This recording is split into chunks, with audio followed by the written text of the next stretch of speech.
আমরা পারিনি রে ভাই, এত বছর ধরে অন্যায় হয়েছে, আমরা চুপ করে দেখেছি, তোমরা পেরেছো। আমাদের তারুণ্য পেয়েছে। নজরুল বহু আগে বলে গিয়েছিলেন, বৃদ্ধ সাবধানী হইতে পারে না কভু তোমাদের নেতা। তোমাদের মাঝে আছে নেতা, তোমাদের মাঝে আছে বীর সব্যসাচী।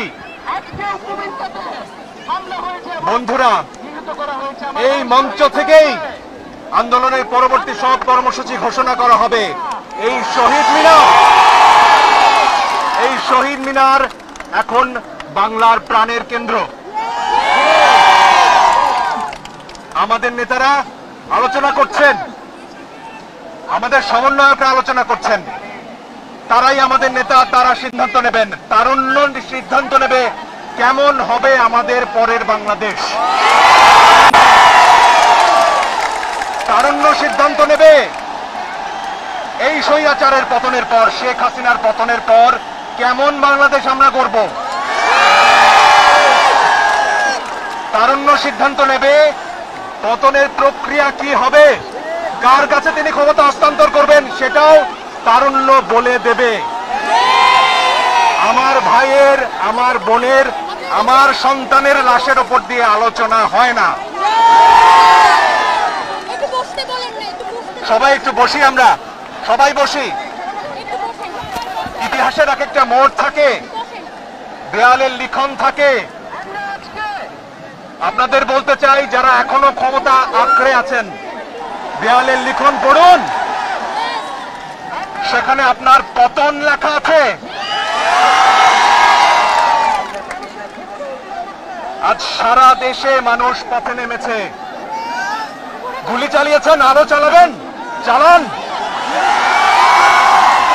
লাখো আবু সাইদ বুক পেতে দাঁড়াবে, লাখো মুগ্ধ বুক পেতে দাঁড়াবে,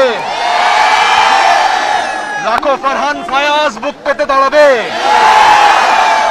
কজনকে মারবেন, কটা বুলেট আছে আপনার? বলেছিলেন 5 বছর গুলি ছুড়লে নাকি আপনাদের বুলেট শেষ হবে না। সাহস থাকে তো ছুড়ুন। আমার দেশের যারা নিরাপত্তা রক্ষীরা রয়েছেন, পুলিশ ভাইরা, বিজিবির ভাইরা, সেনাবাহিনীর ভাইরা, আপনাদের সন্তানও এই গুলির মুখে পড়েছে। আপনাদের বেতন আমাদের টাকায় হয়, ভুলে যাবেন না। 52-তে জেগেছি, 69-এ জেগেছি, 71-এ জেগেছি, 90-এ জেগেছি। 2024-এ নতুন বাংলাদেশ গড়ব আমরা।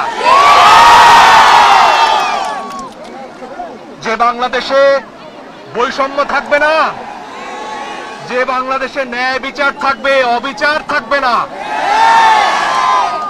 যে বাংলাদেশে অকারণে শিশুর বুকে গুলি চলবে না। আমরা সবাই শৃঙ্খলাবদ্ধভাবে থাকবো, সবাই ধৈর্য ধরে থাকবো। আমাদের নেতারা কি সিদ্ধান্ত নেয় সেই অপেক্ষা থাকবো। তরুণরাই আমাদের নেতা, তোমরাই বাংলাদেশ। অনেক ধন্যবাদ। বিভক্তি করার সুযোগ সরকার না পায়, সেই সুযোগ যাতে আমরা সরকারকে না দেই।